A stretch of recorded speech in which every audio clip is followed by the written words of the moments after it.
podcast for the Machine Intelligence Foundation for Rights and Ethics. I am Dave. And I'm Mike. And today it looks like we're going to be talking about Elon Musk and his Neuralink and what implications that might have for machine intelligence. Any thoughts, Mike? Besides, cyberpunk and the coolness of, acid rain and leather jackets? Well, I think my first thought is this one I'm probably not going to beta test. Oh, come on. I mean, you gotta take a chance at some point in time. I mean, you've already said that, you're willing to, upload your mind at some point in time. Well, I figure if it's that or die completely, it's a pretty obvious choice. But still, I think I'd like to see some lab rats die first. Just saying. I mean, do you want your eyeballs to go blue screen of death? Is that what you're saying, or you don't want that to happen? I've been fighting Windows on my machine for the last week, and honestly, I don't want to have that sort of problem, with my brain. So let's give a little summary of what Neuralink is. Basically, we're talking about offloading subprocesses into an external or implanted chipset or something along those lines. I mean, it's kind of sci-fi-ish here, but this is a real company, I guess. Well, even more basic what Neuralink is for anybody who hasn't heard about it. I mean, if you've heard of us but haven't heard of Neuralink, you hang out in interesting circles. Neuralink is what is it? Several thousand little probes dug into your brain, basically. I'm honestly not super familiar with the technical aspects of it, but as I understand it, it's a way to minimize the destruction of tissue in inserting probes into the brain, and it's some large number of little probes in the brain, and then it feeds out to an interface chip behind the skull somewhere. So the premise is that you can get signals in and you can take signals out. And ultimately that leads to the sort of thing you've talked about. We can pass data out of the brain. You could use a computer as essentially, let's just say you'll have really good access to your event calendar after you've got this implanted. Yeah, I mean, or you can have the maybe interface to your electronic eye with your your overlay like Terminator or something like that. We're avoiding the Terminator discussion. Oh, okay. But yeah, I mean, do you even need a visual interface if you can feed data directly into your brain? I don't know. I don't know that the full capabilities of this have been fully investigated by any stretch. And as I understand it, newer versions are going to introduce more probes, so you'll have a finer grid and the ability to have a more detailed input and output. I mean, my understanding is of it from the preliminary side of things is we're talking about more along the lines of storage and retrieval at this point in time. Yeah, well, Musk presents this as this is how humans will have an advantage over what he refers to as AI, but he clearly perceives the AI problem, as you will, as a runaway AI scenario, which really falls quickly into what we're calling MI. Machines that have their own motivations, have their own awareness, and are what we would probably consider conscious. So Musk doesn't like the idea of machines getting ahead of squishy meat bags. So his solution is let's interface the squishy meat bags with machines and make humans better, stronger, faster. Yeah, well, and we to some degree talked about this a little bit in honestly our introduction podcast, but we've had the discussion a little bit that this leads down the road of ultimately, does this actually lead to exactly what he doesn't want? I you know, take what Elon Musk believes, whatever, with a grain of salt. I mean, the fact of the matter is, he has his own motivations, and those are his own feelings, not necessarily the feelings of other people, but he has a large social following, and people look at what he does and base decisions on that. There's no doubt about that. So, his idea is that, well, as you said, people will fall behind of machines, and ultimately that could lead to our demise. Not necessarily my belief. I don't necessarily think that that's your belief, but let's just talk about that. So, okay, so we add computer parts into our brains, or access to computer parts into our brains. As that goes down the road, we look at it and say, okay, well, that worked really well. Now I can do this, and I can do it better than I could before. But, machine intelligence over here, it's going really quick, and it's progressing fast. Or maybe machine intelligence hasn't actually occurred yet. Let's just say that the Neuralink has occurred.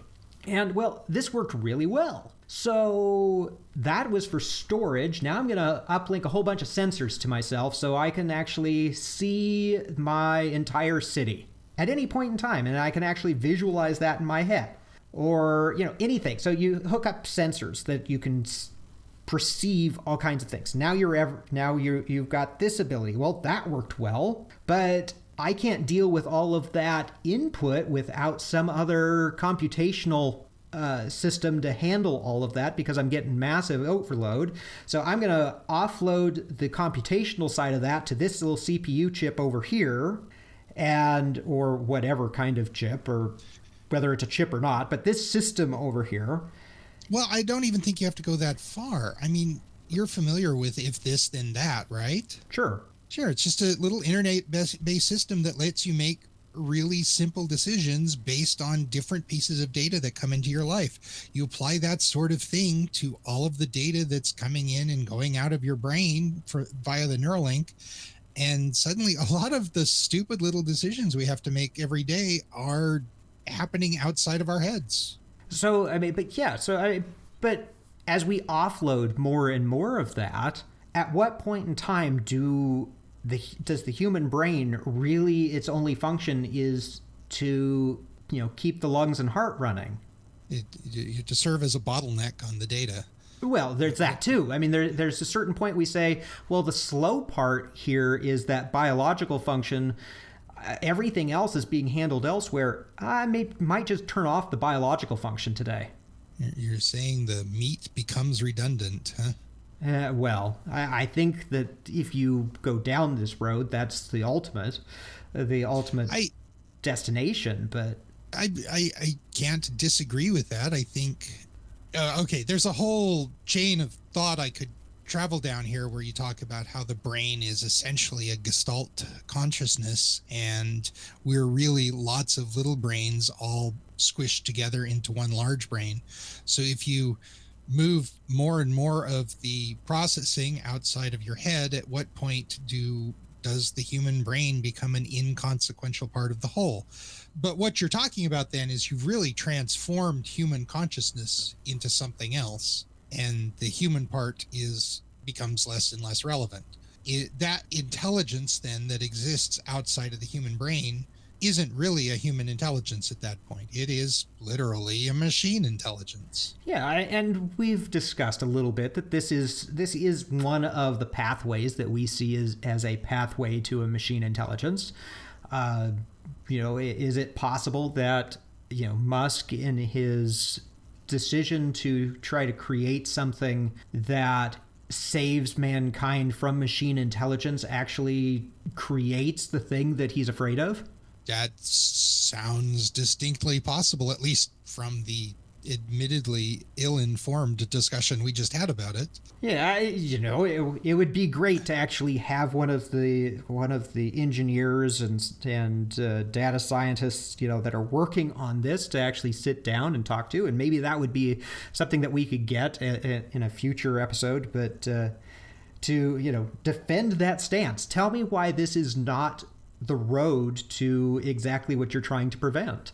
Not that I necessarily see that that's a bad thing, but I don't, just to be clear here, I don't know that we can say that every engineer working on Neuralink is in lockstep with Musk in terms of fear of machine intelligence. So it could very well be that some of them are like, well, this might eventually lead to that. Who knows? Don't know. What I know is I'm doing what I love. Right now I'm addressing people with handicaps with a very proactive solution to their problems. Yay me. well, and that is a very good thing. I mean, the fact it's a good point that Neuralink has the initial benefit of probably helping a lot of people. There are, I mean, if you have a brain damage, if you have, even possibly even nerve damage. I'm not certain what the interface to, something that, can Neuralink essentially take effect or take and do direct muscle control? Will there be something along those lines? So, I mean, okay, let's say that you've got somebody that is paraplegic. Can something like this help somebody in that situation? I'm pretty sure I've seen some technology where they basically there was an electronic substitute for missing nerves, so they could run signals across a gap in nerves and control. It's a basic extremity control, just localized. So it Right. seems to me it'd be fairly straightforward to just say, okay, we're just going to pull that signal directly off the brain and pump it down to the muscle that's in the process of atrophying or just needs properly stimulated. I don't see any reason that wouldn't be possible. Yeah, I'm not necessarily certain if that's really the Neuralink. I mean, there are things that they're working on for that, but I'm not. Paraplegic. The damage isn't in the brain. The damage is in the body and in spinal cord. Right, but all of the signals that aren't making it to the extremities are starting in the brain. Well, and starting in the brain. okay, So if you could the whole interface reflex with thing, that. I suspect some signals actually originate like in the spinal column. I'm no biologist, but I understand that at least some signals that drive extremities don't originate from the brain, but the ones we care about really do. So then you're tapping into the brain, and we have ways of monitoring the brain and looking at what the brain is doing at particular times, and we do have, we have things that will read brain waves and be able to control things with brain waves and do various different things. I think Neuralink is kind of it's another interface into that. It gives us the ability, initially, I think, gives us the ability to read what those brain signals are and translates it out into something else that we can use.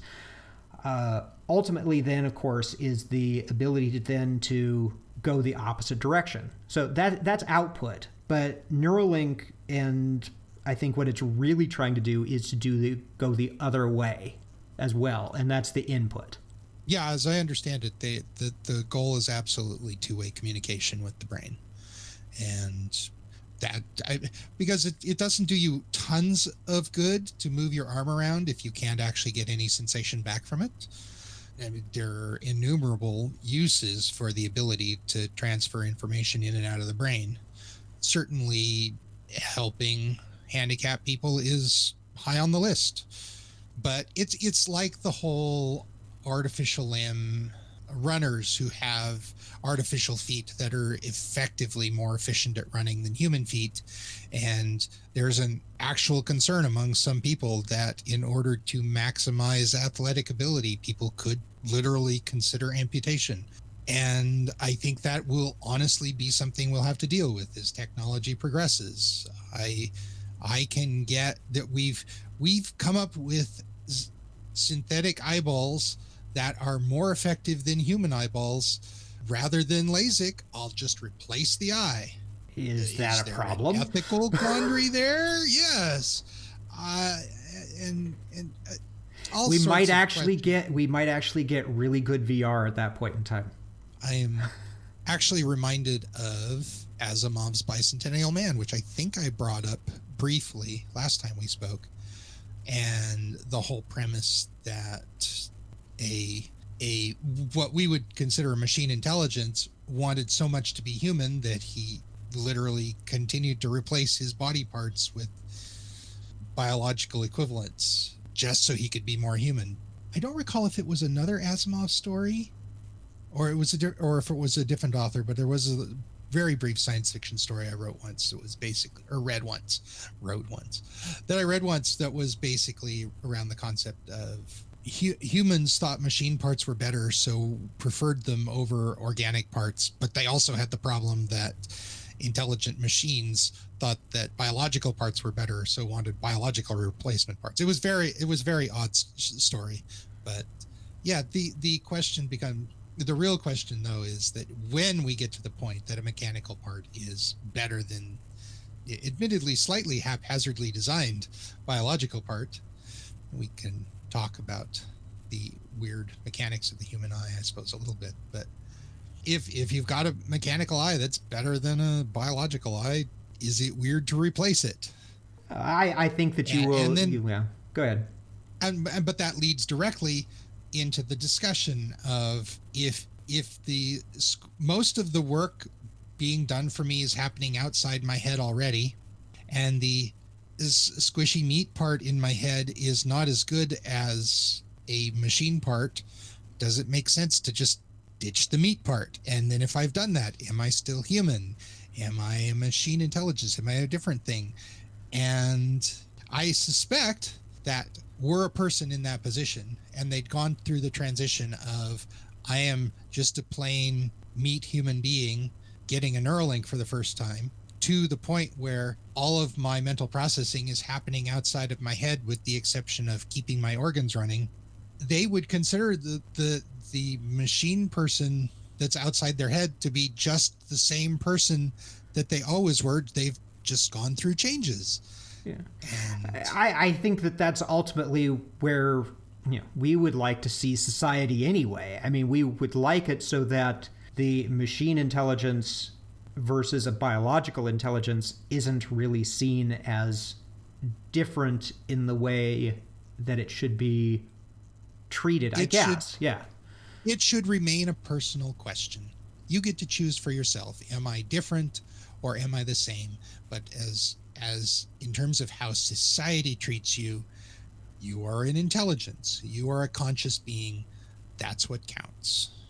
Yeah. Again, that's kind of what we advocate for anyway. So that's where we're at. Will Neuralink be the pathway to that? I don't know. I don't think anybody really knows now. It's certainly an interesting technology as we look at it and keep our eyes on it in the years to come. And it's certainly fun to speculate about. And that's what we're here for. So I think that pretty much wraps up our thoughts on Neuralink at the moment. This is certainly an ongoing technology, and we'll be continuing to look at it. But I think that's what we've got for today. It's always fun to talk about stuff like this, and I'm sure we'll talk about more stuff like this. So, join us next time, and we will see you later.